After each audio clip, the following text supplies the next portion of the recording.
Hello students, आज हम देखेंगे व्हीटस्टोन ब्रिज। आप डायग्राम में देख रहे होंगे, मैंने एक व्हीटस्टोन ब्रिज बनाया है। इसमें आपकी 4 साइड्स हैं जो आपके स्क्वायर की साइड्स के ऊपर 4 रेजिस्टेंस लिए हुए हैं, पी क्यू आर एस। ये हमने सपोज किया ये चारों रेजिस्टेंस हैं। इस आपके स्क्वायर के एक डायगोनल से हमने बैटरी को कनेक्ट किया हुआ है और दूसरे डायगोनल से गैल्वेनोमीटर को कनेक्ट किया हुआ है। जब हम K1 और K2 को ऑन कर देंगे, उस केस में क्या होगा, ये जो ब्रिज है जिसे हम व्हीटस्टोन ब्रिज कहते हैं, बैलेंस कंडीशन में आ जाएगा।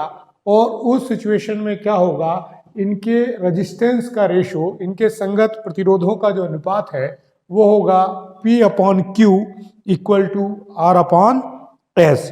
तो ये कितना हो जाएगा हमारा, P/Q इक्वल टू R/S। इसे व्हीटस्टोन ने 1842 में, जो इंग्लैंड के वैज्ञानिक थे, दिया था। और इसका उपयोग एक अननोन रेजिस्टेंस फाइंड आउट करने के लिए, यहाँ पे 3 नॉन रेजिस्टेंस, 3 ज्ञात प्रतिरोध होते हैं और एक अज्ञात प्रतिरोध को ज्ञात करने के लिए इन्होंने यह एक डायग्राम और प्रिंसिपल दिया था। इसीलिए इसे, और ये ब्रिज की तरह वर्क करता है, इसे हम इसलिए क्या कहते हैं, व्हीटस्टोन ब्रिज कहते हैं। हम हमारे एमपी बोर्ड के और कई एग्जाम में यह ड्राइव करने के, इस प्रिंसिपल को ड्राइव करने के लिए आता है। तो ये आपको ड्राइव करने के लिए क्या आएगा कि आपसे कहेगा कि आप ड्राइव करो व्हीटस्टोन ब्रिज का प्रिंसिपल। व्हीटस्टोन ब्रिज क्या कह रहा है, P/Q इक्वल टू R/S। इसको हमें ड्राइव करना है। तो ये ड्राइव करने के लिए हमें क्या करना होगा, हमें इसको याद करने के लिए यहाँ पर हमने जो ये डायग्राम बनाया है, इसको सपोज कर लेते हैं कि ये आपका A है, ये B, ये C और ये आपका पॉइंट क्या है, D है। अब यहाँ पर हम क्या करेंगे, किरचॉफ के दोनों लॉ अप्लाई करेंगे। किरचॉफ का एट पॉइंट B, कहाँ पे, एट पॉइंट B, बिंदु B पर किरचॉफ के नियम से, KCL से। तो एट पॉइंट P, जब हम at point B applying KCL, क्या अप्लाई करेंगे यहाँ पे हम, KCL, किरचॉफ का धारा नियम। तो जब हम पॉइंट B पर देखेंगे तो किरचॉफ का आपका करंट लॉ क्या कहता है, किसी भी जंक्शन पे आने वाला करंट और जाने वाला करंट, उसका जो अलजेब्रिक सम होता है वो हमेशा 0 के इक्वल होता है। किसी बिंदु पर, किसी परिपथ की किसी भी संधि पर आने वाली तथा जाने वाली समस्त विद्युत धाराओं का बीजगणितीय योग 0 होता है।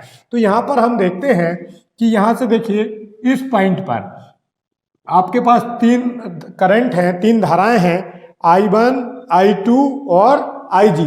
तो यहाँ हम क्या देखते हैं कि B पर I1 आ रहा है, I1 आ रही है, तो इसको हम क्या लेंगे, पॉजिटिव। और देखते हैं IG क्या हो रही है, जा रही है, इसको हम क्या लेंगे, नेगेटिव। और I2 जो करंट है वो भी बाहर की तरफ जा रहा है, इसलिए इसको क्या लेंगे हम, पॉजिटिव।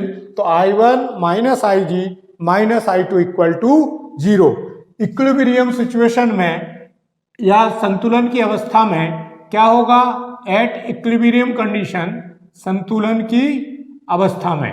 तो संतुलन की अवस्था में क्या होगा आपका, उस केस में IG हमेशा इक्वल होगा किसके, 0 के। अगर IG 0 के इक्वल है और इस इक्वेशन में हम रखें तो हमें क्या मिलेगा, minus I1 minus I2 equal to 0, अर्थात I1 इक्वल टू I2। ये हमें पहली सिचुएशन मिल गई, या जिसे हम इक्वेशन नंबर 1 नाम दे देंगे। इसी तरीके से हम पॉइंट B पर देखेंगे, एट पॉइंट D, बिंदु D पर वही applying KCL, Kirchhoff current law से, किरचॉफ के धारा नियम से। तो यहां हम क्या देखते हैं, I3 आ रही है, इसलिए इसको क्या करेंगे, हम लिखेंगे I3। आगे देखते हैं तो IG भी आ रहा है, इसलिए यहाँ पे प्लस IG, और I4 जो धारा है वो जा रही है, तो माइनस I4 इक्वल टू 0। अब वही कंडीशन आपकी इक्विलिब्रियम कंडीशन में या संतुलन की स्थिति में Ig क्या होगा, फिर से Ig इक्वल टू 0। तो यहाँ पे इसको अप्लाई करेंगे तो क्या हो जाएगा हमारा I3 minus I4 equal to 0। तो हमें क्या मिल गया, I3 इक्वल टू I4। ये हमें मिल गई इक्वेशन नंबर सेकेंड। अब हम क्या करेंगे, किरचॉफ का सेकेंड लॉ अप्लाई करेंगे, और चूंकि किरचॉफ का second law loop close loop में अप्लाई होता है, तो यहां दो क्लोज लूप हैं, अप्लाइंग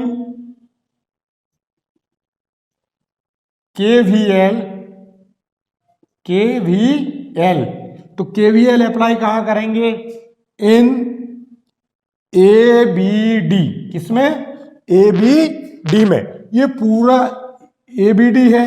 इस ABD में अगर हम किरचॉफ का विभव नियम या किरचॉफ वोल्टेज लॉ अप्लाई करते हैं तो यहां पर क्या होगा, यहां पर कि इस परिपथ में बहने वाली धाराओं तथा उनके संगत प्रतिरोधों का गुणनफल, मतलब जितना करंट फ्लो हो रहा है और उसके करस्पॉन्डिंग रेजिस्टेंस का जो मल्टीपल है, उनका जो अलजेब्रिक सम होगा वो हमेशा कांस्टेंट होगा। तो हम एक साइकिल में लेते हैं, तो यहां से देखते हैं I1P, तो हमारा पहले क्या हो गया, I1P पॉजिटिव लिया, IgG ये भी जा रहा है, इसको भी एक लाइन में चल रहा है, डायरेक्शन का ध्यान रखेंगे IgG। और जब हम नीचे की तरफ जाते हैं तो यहाँ चूंकि डायरेक्शन अपोजिट हो जाती, इसलिए हम इसको माइनस लेंगे, तो हमारा ये क्या हो जाएगा, माइनस का I3R इक्वल टू 0।